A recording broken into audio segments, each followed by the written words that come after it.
Welcome all of you to simplified theology class में आप सबका स्वागत है। सो बहुत खुशी है कि कई स्टेट से हमारे लोग जुड़े हैं। मुझे लग रहा है जितना मैंने देख पाया गिन पाया 7-8 अलग अलग स्टेट से लोग वचन सीखने के लिए जुड़ते हैं। ये बहुत ही एक अद्भुत बात है, एक अच्छी बात है, क्योंकि परमेश्वर का वचन ही हमें क्या करता है, अनुग्रह देता है, बदलता है, आगे बढ़ाता है। तो आप सबका धन्यवाद। इन दिनों में प्रार्थना में, वचन में आप निरंतर बढ़ते जाएं। हम आपके साथ हैं। जितना परमेश्वर हमें मदद करता है, अनुग्रह देता है, उतना हम आपको अभी आपके साथ भी वो आशीष को बांटने के लिए तैयार है। एक डिसाइपल होने के नाते, परमेश्वर के चेला होने के नाते हमें कई बातों को समझना है, सीखना है। उसमें से एक बात है कि परमेश्वर कौन है, परमेश्वर के गुण क्या क्या है।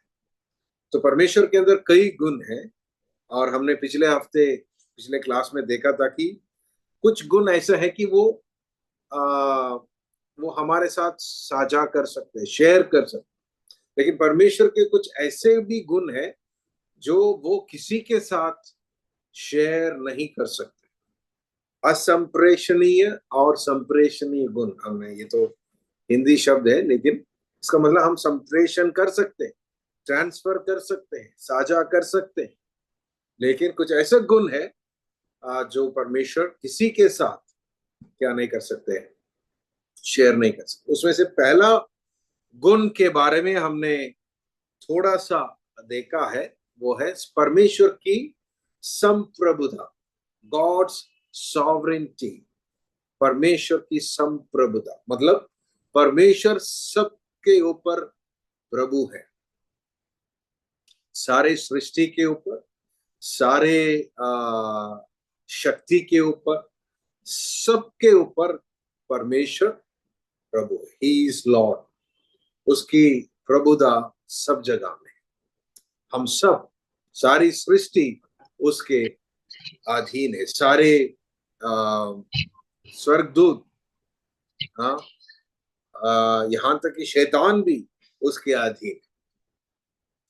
परमेश्वर के बिना, परमेश्वर के अनुमति के बिना, परमेश्वर के जानकारी के बिना शैतान भी कुछ नहीं कर सकता।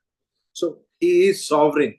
ये हमें, हमारा विश्वास को बढ़ाना चाहिए कि हमें, है ना, मेरा परमेश्वर, जिस प्रभु की मैं सेवा करता हूँ, आराधना करता हूँ, उपासना करता हूँ, वो सबका प्रभु है। या कई वचन हमने देखा, मैं उसमें से वापस जाना नहीं चाहता हूँ। कई और वचन है, अगर आप में से कोई लिखना चाहते हैं उस वचन को लिखे, क्योंकि मैं आज दूसरा पॉइंट में आना चाहता हूँ। भजन संगीता, मुझे लग रहा है कि 50 हमने पढ़ा या नहीं, 50 का 10 से 12। उसके बाद भजन संगीता 115 उसका 3। उसके बाद दानियल 4 अध्याय उसका 35। ये सारे वचन आप पढ़ सकते हैं आपके व्यक्तिगत बाइबल अध्ययन में। आप पढ़िए ताकि मैं आगे बढ़ूं। तो आज दूसरा पॉइंट हमारा है परमेश्वर का गुण। दूसरा गुण है कि he is infinite God. Infinity, God is infinity मतलब अनंत परमेश्वर है जिसका कोई अंत नहीं है। मतलब परमेश्वर का अंत नहीं है, लेकिन उसका गुण का भी अंत नहीं है। ये थोड़ा सा हमें मुश्किल लगता है कई बार परमेश्वर के गुणों को समझने के लिए, क्योंकि हमें छोटे दिमाग से कोशिश करते हैं। लेकिन नहीं, परमेश्वर हम सबको अनुग्रह दे ताकि कम से कम हम आत्मा में उसको देख सकें, महसूस कर सके, थोड़ा बहुत एक झलक हम देख सके कि परमेश्वर, मेरा परमेश्वर कौन है, हमारा परमेश्वर कौन है। असीमित गुण उनके अंदर है, अनंत गुण उनके अंदर है। He is an infinite God. इसलिए हम बोलते हैं कि परमेश्वर को आपके छोटे जीवन के अंदर, छोटे सोच विचार के अंदर, मन के अंदर, दिमाग के अंदर उसको बंद करने की कोशिश नहीं कर, उसको नापने की कोशिश नहीं करना, क्योंकि वो उससे परे है, उसके अंदर नहीं है। जैसे हम समुद्र के पानी को अपने हथेली में नापने की कोशिश करें, वैसे ही है परमेश्वर। तो क्या करना चाहिए, हम परमेश्वर को नाप नहीं सकते, लेकिन हम उसको एंजॉय करें। बस इसी के लिए प्रभु ने हमें बुलाया कि हम परमेश्वर के साथ साथ क्या करें, जिए और उसका उपस्थिति को अनुभव करें, उसका आनंद को अनुभव करें। प्रभु हमें नापने के लिए नहीं बुलाया, परमेश्वर के गुण कितना है, क्या है समझने, हमारे बुद्धि से समझने के लिए। प्रभु बोलते हैं कि जितना चाहे तुम्हें चाहिए, मैं तैयार हूं देने के लिए। तुम्हारा विश्वास, तुम्हारा जो जीवन, जितना तुम मेरे लिए समर्पण करेंगे, उतना मैं क्या करूं, आपको दे दूंगा। ठीक है, कुछ एक दो दो तीन वचन हम पढ़ेंगे। यशायाह नबी की किताब 40 अध्याय, उसका 28 वचन। उस अध्याय के अंदर कई वचन है, आप बाद में पढ़ के देखना, लेकिन हमारे आज के स्टडी के लिए हम 28 वचन को पढ़ेंगे। यशायाह 40 का 28। उसमें इस प्रकार लिखा है, क्या तुम नहीं जानते, क्या तुमने नहीं सुना, यहोवा जो सनातन परमेश्वर और पृथ्वी भर का सृजनहार है, वह ना थकता ना श्रमित होता है, उसकी बुद्धि अगम है। आमीन। मतलब उसके बुद्धि का कोई सीमा नहीं है। नंबर वन, परमेश्वर की बुद्धि की कोई सीमा नहीं है। इसलिए परमेश्वर एक ही रास्ता नहीं अपनाते बार बार चमत्कार करने के लिए, वो कई तरीके से, कई रास्ते से काम कर सकता है। ना वो थकता है, ना वो श्रमित होता है। मतलब परमेश्वर का एनर्जी कभी खत्म नहीं होता। परमेश्वर का जो मन थकता नहीं है। इसलिए वो हमारे और आपके जीवन में क्या करता है, बार बार काम करते हैं। हम कई बार परमेश्वर के खिलाफ कार्य करने के बावजूद, हम विश्वास योग्य ना रहने के बावजूद भी परमेश्वर क्या करते हैं, हमारे पीछे। कभी थकता नहीं, वो श्रमित नहीं होता, उसका बुद्धि अगम है। हालेलुया, आमीन। इसलिए हम भी क्या नहीं करना, परमेश्वर को सीमित नहीं करना। जब हमें समझ नहीं आते, कई बार हम बोलते ना, भाई साहब मुझे समझ नहीं आते, बहन जी मुझे समझ, कोई बात नहीं, आपको समझ आए ना आए, परमेश्वर एक है हमारे ऊपर, वो सब कुछ जानता है। उसके समझ के परे कुछ भी नहीं है, उसके बुद्धि असीम है। इसलिए हम प्रभु को धन्यवाद करें। आइए हम एक और वचन देखेंगे, भजन संहिता 40 उसका 5, साम 40 वर्स 5। इसमें इस प्रकार लिखा है कि हे मेरे परमेश्वर यहोवा, तूने बहुत से काम किए, जो आश्चर्य कर्म और कल्पनाएं तू हमारे लिए करता है, वह बहुत सी है, परंतु उनकी गिनती नहीं हो सकती। परमेश्वर के काम की गिनती नहीं हो सकते। फिर भी अगर आप गिनना शुरू करें, अगर आप परमेश्वर को धन्यवाद देने के लिए उसके काम को गिने, आपके लिए वो बहुत आश्चर्यचकित करेगा। आपके लिए वो बहुत, आपका विश्वास को और बहुत बढ़ाएगा। आपको परमेश्वर के उस उपस्थिति में आनंदित होने के लिए वो मदद करेगा। तो उसका कार्य क्या नहीं है, असीमित है। उसकी कल्पनाएं, उसका कर्म क्या बहुत है, लेकिन वो हम कभी गिन नहीं सकते। It's not countable. Yeshu Masih के बारे में भी वचन में लिखा है कि यीशु ने जितने भी चमत्कार किए, उसमें से कुछ ही चमत्कार बाइबल के अंदर लिखा है। अगर यीशु ने जो चमत्कार किए हैं उस 3 साल में, 3.5 साल में, वो सारे चमत्कार को अगर लिखना शुरू करें, संसार में कागज भी कम पड़ जाए। मतलब वो एक आश्चर्यचकित के रूप में बता रहे, इसका मतलब अनगिनत चमत्कार है। यीशु शरीर में होते हुए भी इतना काम किया। तब सोच के देखो, जो परमेश्वर स्वर्ग में विराजमान है, जिसका कोई सीमा नहीं है, जिसका कोई लिमिटेशंस नहीं है, वो कितना कार्य कर सकता है, कितना अधिक कर सकता है। परमेश्वर को समझने के लिए मैं और कोई उदाहरण और कहीं से और कोई किताब से या कई बातों से आपको नहीं दिखा सकता हूँ, समझा सकता हूँ, इसलिए वचन ही पढ़ रहा हूं। और कोई टॉपिक होता तो हम अपने अनुभव से भी बता सकते, लेकिन परमेश्वर के बारे में हम वचन साफ साफ बताते हैं। 71 भजन संहिता 71 71 उसको 15 उसका 15 में जब हम देखेंगे, इस प्रकार लिखा है, मैं अपने मुंह से तेरे धर्म का और तेरे किए हुए उद्धार का वर्णन दिन भर करता रहूंगा, क्योंकि उनका पूरा ब्यौरा मेरी समझ से परे है। मतलब उसको मैं वर्णन करता रहूंगा जितने मुझसे हो सकते, लेकिन वो मेरे समझ से परे है। जो काम, उद्धार का काम प्रभु ने किए, प्रकाशित वाक्य 13 का 8, जगत की उत्पत्ति से पहले या उत्पत्ति से वध किया गया मेमना। सोचकर देखो परमेश्वर कितना आगे तक सोचता है। मनुष्य को जब अपने स्वरूप और सदृशता में बनाया, परमेश्वर को मालूम था कि ये इंसान हो सकता है कि क्या करे, मेरे खिलाफ काम करेगा, पाप में गिर सकता है। इसलिए उसको बचाने का काम परमेश्वर ने बाद में नहीं, पहले से ही तैयार किया, जगत की उत्पत्ति से पहले। इसका मतलब ये सारा सोच एक साथ आया, जगत को बनाना, उसमें मनुष्य को बनाना, मनुष्य के साथ मुझे रहना है, एक परिवार बनाना, ये सारा सोच एक साथ आया। मनुष्य को पाप से बचाना, ये सारा सोच परमेश्वर के मन में एक साथ आया।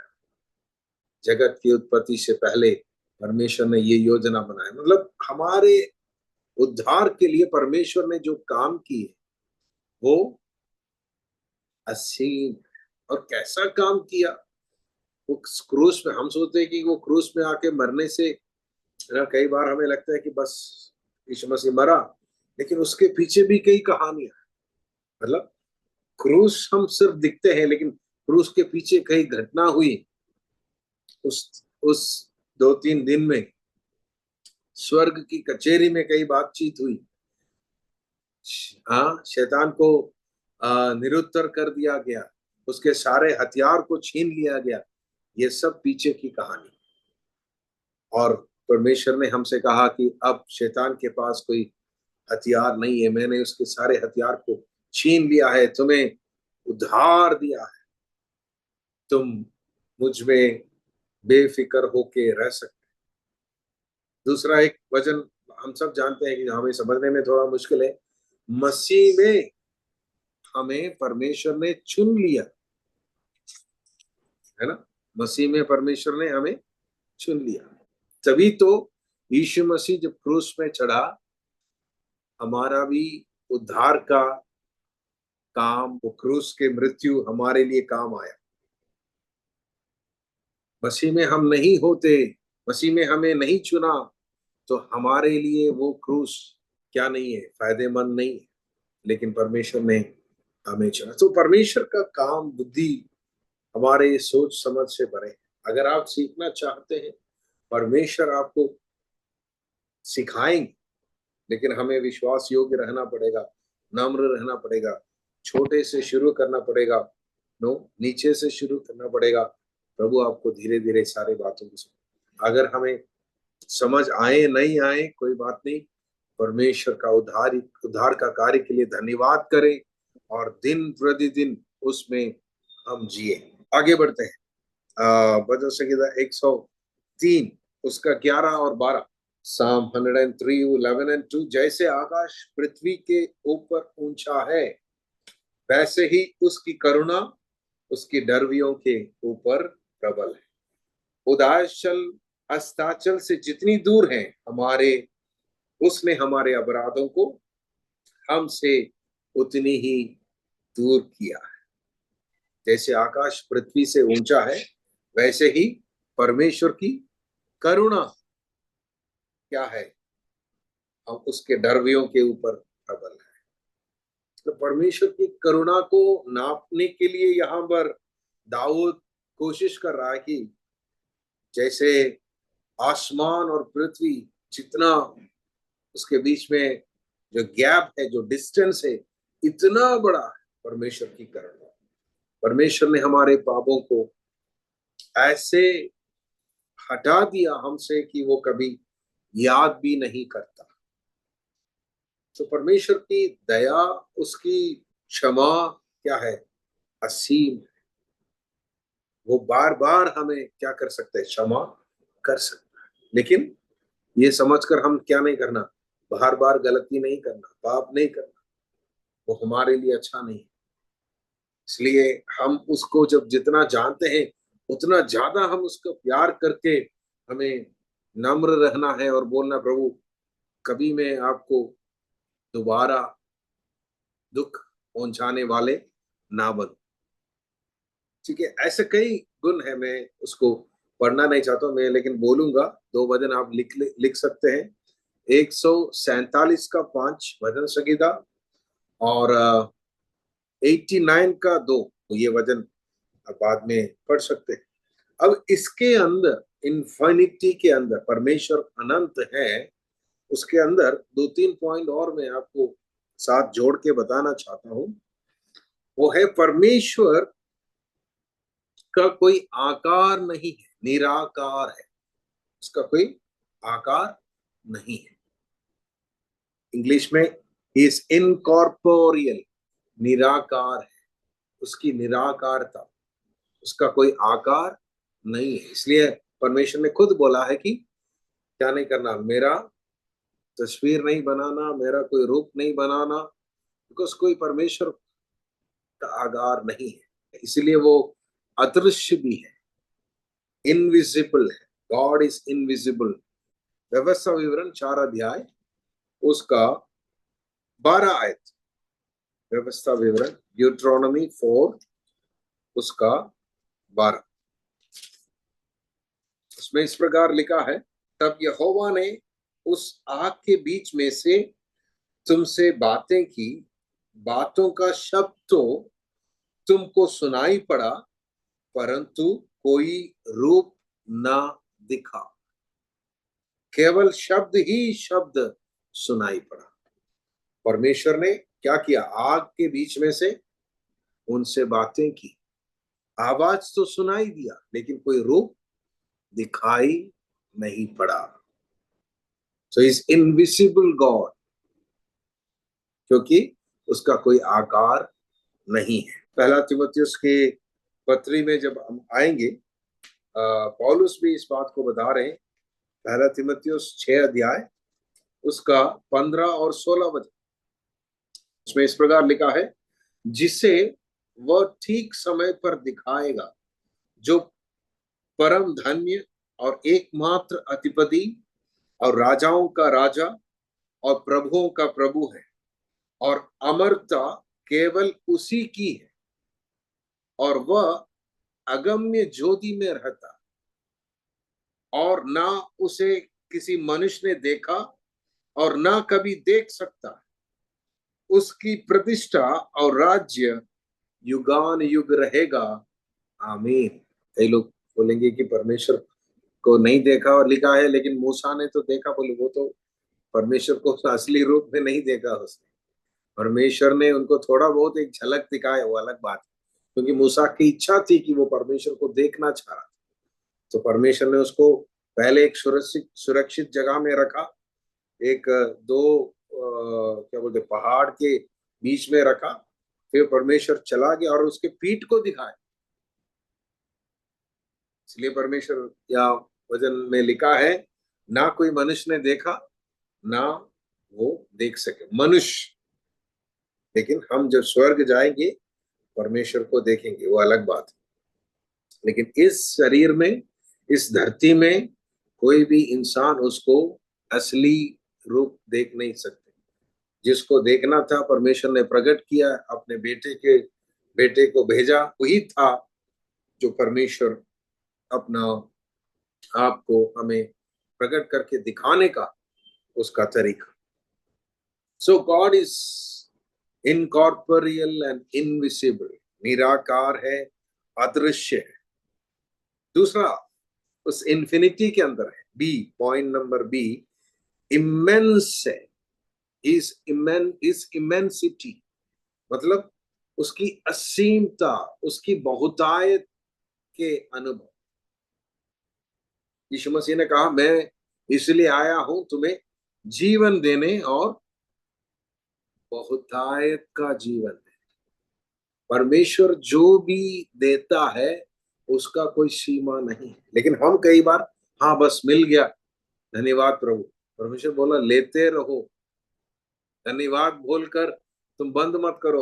अगर तुम हर दिन चाहते हैं, हर पल चाहते हैं, मुझसे लेते रहो, प्यार लेते रहो, अनुग्रह लेते रहो, करुणा लेते रहो, आनंद अनुभव करते रहो।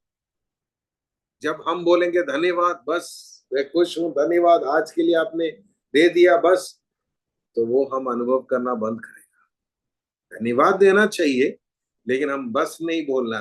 प्रभु से बोले, प्रभु धन्यवाद, जो मैं अनुभव कर रहा हूं उसके लिए धन्यवाद, मैं उसको अनुभव करते रहूंगा, मैं आपके बहुतायत के जीवन में जीना चाहता हूं। Hallelujah.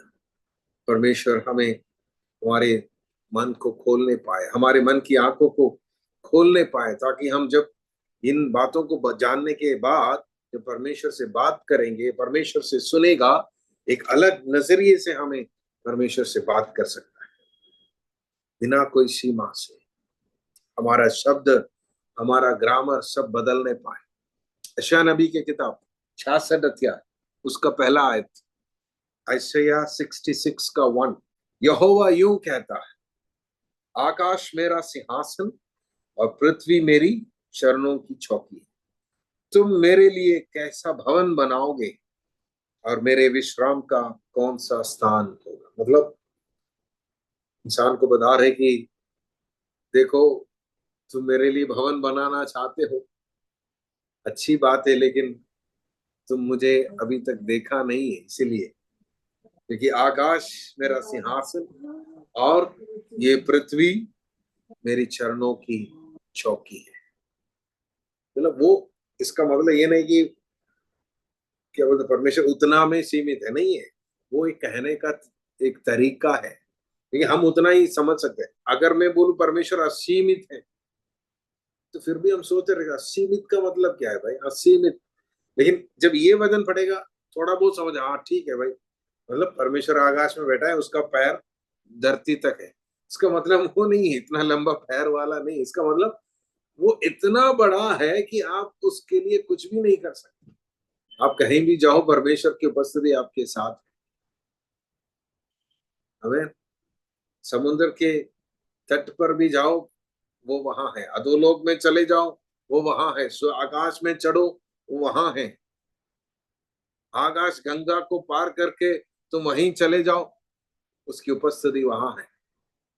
So he is a immense God. उसके असीमता, उसकी प्रेजेंस की, उसकी उपस्थिति असीम है। कई बार दुख लगता है जब लोग सोचते हैं कि अरे मैं जब चर्च में आता हूं तो परमेश्वर की उपस्थिति को महसूस किया। नहीं भाई, नहीं बहन, आपके साथ है वो, आपके घर में भी है, आपके गांव में भी है, आपके मोहल्ले में भी है। आप अनुभव करना चाहते हो नहीं, ये आपके ऊपर है। मैं कई बार बोलता हूँ लोगों को जो निराशा में बैठे हैं, बोलता हूँ बहन भाई क्यों निराश है। पास्टर जी पता नहीं, मैं काफी दिन से परमेश्वर को महसूस नहीं कर पा रहे। मैं बोलूंगा आप कपड़े, आप जो कपड़े पहने आप उसको महसूस कर पा रहे। हाँ पास्टर जी, आपका परमेश्वर उससे भी नजदीक आपके पास, जो कपड़े आप पहने हैं उससे भी नजदीक आपके पास। महसूस नहीं करेगा तो भी कोई बात नहीं, विश्वास करो पहले, महसूस बाद में होगी। प्रभु से बोलो, प्रभु धन्यवाद, मैं महसूस नहीं कर रहा हूं, वो मेरे लिए कोई बड़ी बात नहीं, चिंता की बात नहीं, लेकिन मैं विश्वास करता हूं क्योंकि आपका वचन कहता है कि मैं तुम्हें कभी अनाथ नहीं छोड़ूंगा, दुनिया के अंत तक मैं तुम्हारे साथ हूं। आमीन, हालेलुया। धन्यवाद करे परमेश्वर की उसके असीमता के लिए। प्रेरितों के काम 7 अध्याय 48-49 वचन, ये सारे वचन पढ़ने के समय नहीं, फिर भी वचन पढ़ने से क्या होता है, हमारा विश्वास बढ़ते हैं।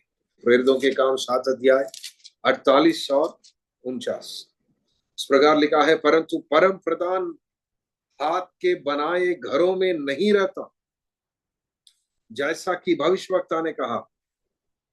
प्रभु कहता है, स्वर्ग मेरा सिंहासन और पृथ्वी मेरी पांव तले की पीढ़ी है। मेरे लिए तुम किस प्रकार का घर बनाओगे और मेरे विश्राम का कौन सा स्थान होगा। परमेश्वर के भवन हम ना बना सकते, लेकिन परमेश्वर ने हमें ये सौभाग्य दिया कि हमारे अंदर वो वास करते हैं। हमारा हृदय को उसने अपना भवन बना दिया। हालेलुया। क्योंकि परमेश्वर ने हमें जब बनाया है, ऑलरेडी ये सोचकर बनाया कि ये इंसान को मैं बना रहा हूं, इसके अंदर ये कमरा मैं अपने लिए अलग करूंगा, शरीर, प्राण, आत्मा। और वो आत्मा वाली कमरा परमेश्वर किसी को नहीं देते, मतलब वो अपने लिए बनाया था। ठीक है, अपने लिए बनाया था। आत्मा में आप जाके बैठ नहीं सकते, आत्मा में कई दुष्ट आत्मा कभी बैठते हैं, वो अलग बात है। ठीक है, इसलिए हमें कई बार लोगों से दुष्ट आत्माओं को निकालना पड़ता है, क्योंकि उसकी आत्मा में जाके बैठते। लेकिन वो आत्मा जो जगह बनाई है परमेश्वर को वास करने, आपका शरीर में परमेश्वर को आप क्या नहीं कर सकते, बिठा नहीं सकते। आपके प्राण में भी, वो हमारा बुद्धि सोच विचार, वहां पर भी हम बिठा नहीं सकते, लेकिन परमेश्वर आपके आत्मा में, क्योंकि वो आत्मा है, वो पवित्र आत्मा आपके अंदर वास करता है। हालेलुया। ये एक क्या बोलते हैं कि ये एक तरफ से बोलते हैं कि मेरे लिए कौन सा घर बनाओगे, मेरे लिए कौन सा मंदिर तुम बनाओगे, लेकिन वही परमेश्वर बोल रहे कि क्या तुम नहीं जानते हो कि तुम परमेश्वर के मंदिर हो और परमेश्वर की आत्मा तुम्हारे अंदर वास करते हैं। उसके लिए हम प्रभु को धन्यवाद करें। पहला राजा 8 का 27 और दूसरा इतिहास 2 का 6। मैं ये वचन आपको बोलकर हम आगे बढ़ेंगे, आप लिख लीजिए। पहला राजा 8 का 27, दूसरा इतिहास 2 का 6। ठीक है, ये इन्फिनिटी के अंदर बात कर रहे हैं। गॉड इज इनफाइनाइट, वो अनंत है, उसका असीम परमेश्वर। उसमें एक और चीज है, पहला पॉइंट हमने बताया कि वो निराकार है और अदृश्य है, फिर असीम है, तीसरा है इनकॉम्प्रिहेंसिबल है, मतलब अबोध है, हमारे बौद्धिक बुद्धि से, हमारा बुद्धि से समझ नहीं सकते, समझ से बाहर है, इनकॉम्प्रिहेंसिबल। इसलिए कई बार तो दुनिया में लोग बैठकर परमेश्वर को समझने के लिए, उसको स्टडी करने के लिए, सीखने के लिए कोशिश करते हैं, उनको समझ नहीं आते हैं, इसलिए वो बोलते हैं कि अरे परमेश्वर तो है ही नहीं, परमेश्वर है ही नहीं। क्यों भाई? अरे समझ नहीं आते, मेरे दिमाग में वो, हम हिंदी में बोलते ना, मेरे पल्ले पल्ले नहीं पड़ते। हाँ, उसके है, उसके नहीं आते, समझ नहीं आते, इसलिए बोलते हैं कि नहीं है भाई। ये कौन सी बात है, तुम्हें समझ नहीं आया तो ऐसा हो ही नहीं सकता। ऐसे है तो कितनी सारी बातें हैं संसार में जिसको आप अभी तक समझा नहीं है, क्या वो चीज है ही नहीं? ये मूर्खता की बात है, जो चीज आपको समझ नहीं आए उसको बोल रहे कि नहीं, इनकॉम्प्रिहेंसिबल। अयुब के किताब 26 अध्याय के अंदर जब हम आते हैं, अयुब कहते हैं, अयुब 26 उसका 14 वचन, अयुब के अंदर बहुत सारी बातें हैं परमेश्वर के बारे में, जब आखिरी अध्याय में आएंगे उसको आप कभी पढ़ के देखना। लेकिन यहाँ पर 26 का 14 में लिखा है, देखो ये तो उसकी गदी के किनारे ही है, और उसकी आहट फुसफुसाहट ही सी है तो सुन पड़ती है, फिर उसके पराक्रम के गर्जने का भेद कौन समझ सकता है। अय्यूब जो परमेश्वर को नहीं देखा था, सिर्फ सुना ही था, अपने दुख में मुसीबत में आकर जब परमेश्वर उसको प्रकट हुआ, वो कह रहा कि उसका भेद कौन समझ सकता है। कौन ऐसा है जो परमेश्वर के जिस कार्य का भेद को समझ सकता है। जब तक वो नहीं समझाए हम नहीं समझ सकते भाई। अगर सचमुच आप एक नम्र हृदय से परमेश्वर को समझना चाहते हैं, वो अलग बात है, वो आपको समझाएगा। क्योंकि उसके लिए आपको ये आंख, ये कान, ये छोटी सी दिमाग काम नहीं आएगा। परमेश्वर एक अपना दिमाग आपके अंदर देगा, आत्मिक बुद्धि देगा, आपकी आत्मिक आंखों को खोल देगा, जिससे आप देख पाओगे कई बातों को। तब आप अंगीकार करेंगे। हाँ, जैसे अय्यूब ने बोला, हे प्रभु, मैं पहले तो सिर्फ सुना ही था, अब मेरी आंखों ने तुम्हें देखा है। Now I know. पहले मैं सिर्फ सुना ही था, अब मैं जानता हूं, अब मैं देख पा रहा हूं आप कौन है, आपकी महानता क्या है, आपके गुण कितने हैं। मेरे प्रिय भाई बहनों, गर्व से हमें परमेश्वर के पीछे चलना चाहिए। इतना महान परमेश्वर की सेवा करने का, उसके पीछे चलने का सौभाग्य, बुलाहट प्रभु ने हमें दिया। गर्व से कहना है कि हम मसीह हैं, गर्व से कहना है कि हम मसीह। हम कोई पत्थर की, पेड़ पौधे की पूजा नहीं करते हैं, हम जीवित परमेश्वर की आराधना करते हैं। चाहे जान भी चले जाएं, हम कहेंगे हम मसीह हैं। हमें हालेलुया। एक दो वचन आखिरी में पढ़कर हम समाप्त करेंगे। रोमियो की पुस्तक 11 अध्याय, उसका 36 वचन 33। रोमन्स 11 वर्स 33 इस प्रकार लिखा है, आहा, परमेश्वर का धन और बुद्धि और ज्ञान क्या ही गंभीर है, उसके विचार कैसे अथाह और उसके मार्ग कैसे अगम है। आमीन। प्रभु की बुद्धि को किसने जाना, या उसका मंत्री कौन हुआ, या किसने पहले उसे कुछ दिया है जिसका बदले उसे दिया जाए। क्योंकि उसी की ओर से और उसी के द्वारा और उसी के लिए सब कुछ है। उसकी महिमा युगान युग होती रहे। मेरे प्रियो, पौलुस इतना बड़ा ज्ञानी व्यक्ति भी क्या बोलते चकित हो गया, इसलिए वो बोल रहे, हाँ हाँ, परमेश्वर का धन और बुद्धि और ज्ञान क्या ही गंभीर है, उसके विचार कैसे अथाह और उसके मार्ग कैसे अगम है। हम उसके मार्ग को नाप नहीं सकते, समझ नहीं सकते। बस विश्वास करिए और अनुभव करिए, उसका आनंद उठाइए, विश्वास से जिए। मेरा धर्मी जन विश्वास से जिएगा। आप पहले मैं देखूं, मैं समझूं, फिर मैं विश्वास करूं बोलेगा तो आप कभी नहीं कर पाएंगे। क्योंकि परमेश्वर चाहते हैं कि आप विश्वास करिए, क्योंकि आप कर नहीं सकते, पहले समझ नहीं सकते। विश्वास करेगा तो क्या होगा, परमेश्वर थोड़ा बहुत आपके आत्मिक आंखों को जब खोलेगा, आप देख पाएगा। अगर बिना विश्वास है, वो भी नहीं देख पाए। आखिरी वचन पहला कुरिन्थियों 2 उसका 11, फर्स्ट कोरिन्थियंस 2:11 इस प्रकार लिखा है, मनुष्यों में से कौन किसी मनुष्य को की बातें जानता है, केवल मनुष्य की आत्मा जो उसमें है। वैसे ही परमेश्वर की बातें भी भी कोई नहीं जानता, केवल परमेश्वर का आत्मा।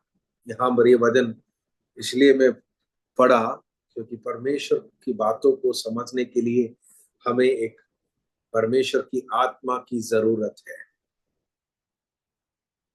हालेलुया। इसलिए हर क्लास में आने से पहले मैं चाहूंगा कि आप प्रार्थना के साथ आइए, बोलिए प्रभु आपके बारे में हम जो सीखते हैं, आपके वचन जो सीखते हैं, उसको समझने के लिए हमें आपकी आत्मा दे दीजिए, आपकी आत्मा की बुद्धि दे दीजिए, आपका ज्ञान हमें दे दीजिए, ताकि ये हमारे लिए एक संसारिक शारीरिक ज्ञान बनकर ना रहे, बल्कि मेरे आत्मिक उन्नति के लिए, मेरी आत्मिक बढ़ोतरी के लिए काम आ जाए।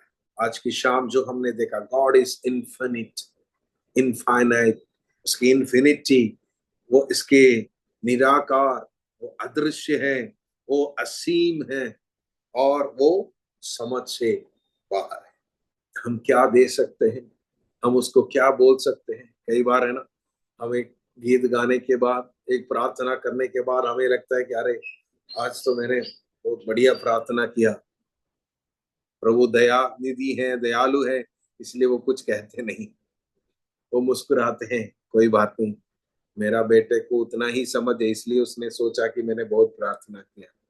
कुछ नहीं, हम कुछ नहीं बोल सकते, हम कुछ नहीं कह सकते उसको, बस उसकी उपस्थिति में खड़े होकर हम उसको अनुभव करें, वो सबसे बड़ी बात।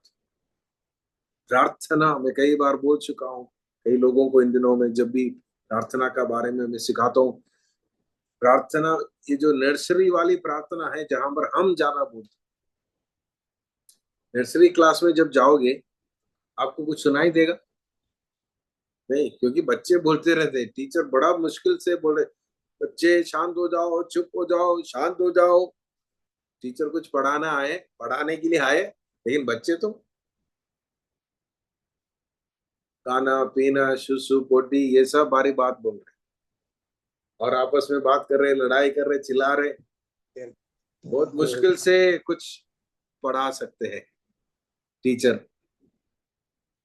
और 10th क्लास में कॉलेज में जाओ, टीचर एक बार बोलेगा ओके क्लास में आ गया, तो वो बच्चे अपने आप शांत हो जाए, क्योंकि उसका समझ बड़ी। तो वैसे ही है हम कुछ मसीह लोग जो नर्सरी क्लास वाले, हम तो प्रार्थना के लिए बैठेगा तो वो बुड़ बुड़ बुड़ बुड़ बुड़ करके मुंह से ऐसे बोलते रहते हैं। प्रभु बोलेगा ये तो नर्सरी वाली प्रार्थना है, तुम्हारे ये समझ बढ़ना चाहिए। प्रार्थना का जो उन्नति में जब पहुंचोगे, आप कम बात करोगे, प्रभु ज्यादा बात करेंगे, आप सुनते रहेंगे। हमें ये जिंदगी काफी नहीं है भाइयों बहनों, परमेश्वर की बातें सुनने के लिए। तो इसलिए ज्यादा से ज्यादा अवसर उन्हें दो बोलने के लिए। प्रार्थना में जब बैठेगा तो एक दो शब्द बोलो, प्रभु धन्यवाद, एक और बार आपने मुझे आपकी उपस्थिति में लेकर आया, धन्यवाद, तेरा दास इधर खड़ा है, तू बोल और बात कर, मैं सुनता हूँ, बस। फिर वो बोलने दे, फिर वो आपको समझाने दे, फिर वो आपको लेके जाने दे, फिर वो आपको अगुवाई करने दे, क्योंकि वो असीम परमेश्वर है,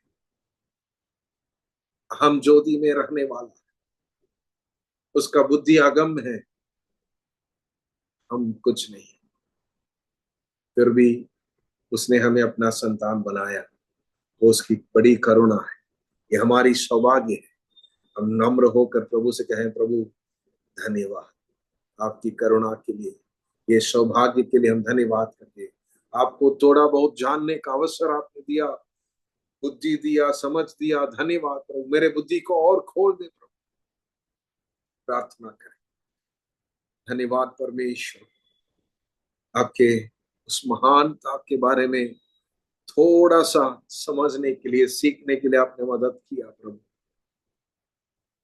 ये बातें हमारे हृदय के अंदर, हमारे आत्मिक आंखों के सामने आप और खोल दे प्रभु जी, साफ दिखाए, ताकि आपके ऊपर हमारा पूरा भरोसा होने, जिस परमेश्वर की हम प्रार्थना करते हैं, उपासना करते हैं, वो प्रभु के बारे में एक क्लियर पिक्चर हमारे अंदर होने। कभी हम ऐसे धुंधलाते हुए अनुभव में कभी हमारा विश्वास ना जाने पाए, एक दृढ़ विश्वास के साथ आपके पीछे चलने के लिए आप हमें सहायता करें, मदद कर खुदा।